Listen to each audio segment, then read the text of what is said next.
Malappuram Tirurangadi sub RT office പരിധിയിൽ വ്യാജ RC നിർമ്മിച്ച സംഭവത്തിൽ 3 പേർ കസ്റ്റഡിയിൽ. വ്യാജ RC നിർമ്മാണം 24 ആണ് പുറത്തുകൊണ്ടുവന്നത്. 24 ഇമ്പാക്ട്. സമീർ ബിൻ കരീമുണ്ട് മലപ്പുറത്തുനിന്ന്. സമീർ, വിവരങ്ങൾ എന്തൊക്കെയാണ്?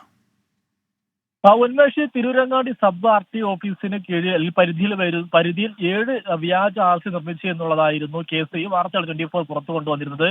ഈ കേസുമായി ബന്ധപ്പെട്ട നിലവിൽ 3 പേരെയാണ് തിരൂരങ്ങാടി പോലീസ് കസ്റ്റഡിയിലെടുത്തിരിക്കുന്നത്. ഒന്ന് മലപ്പുറം കരുവാങ്കല് സ്വദേശി നഈം, ഉള്ളളം സ്വദേശി നിസാർ, ചെട്ടിപ്പടി സ്വദേശി ഫൈജാസ് എന്നിവരാണ് നിലവിൽ പോലീസിന്റെ കസ്റ്റഡിയിലുള്ളത്. ഇവരുടെ അറസ്റ്റ് ഉടൻ തന്നെ രേഖപ്പെടുത്തുമെന്നുള്ളതാണ് പോലീസ് നമ്മളുമായി വ്യക്തമാക്കുന്നത്. ഇന്ന് രാവിലെയാണ് ഈ തിരൂരങ്ങാടി സബ് RT ഓഫീസിന് തൊട്ടരികിലുള്ള ഒരു ഇന്റർനെറ്റ് സേവാ കേന്ദ്രത്തിൽ താമൂർ ഡിവൈഎസ്പി സംഘം പരിശോധന നടത്തിയത്. ഈ നഈമിന്റെ ഉടമസ്ഥതയിലുള്ളതാണ് ഈ സേവാ കേന്ദ്രം. ഇവിടെ വെച്ചാണ് ഇത്തരത്തിൽ വ്യാജ RC നിർമ്മിക്കുന്നതിന് വേണ്ടിയുള്ള അപേക്ഷ ഓൺലൈനായി നൽകിയത്. ഈ ഉള്ളളം സ്വദേശി നിസാറാണ് ഇത്തരത്തിൽ ഈ ഒരു അപേക്ഷ നൽകിയത് എന്നുള്ളതാണ് പോലീസ് വ്യക്തമാക്കുന്നത്.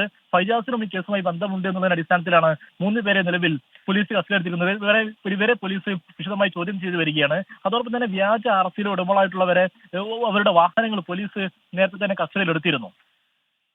ശരി, സമീർ ബിൻ കരീമാണ് വിവരങ്ങൾ നൽകിയത്.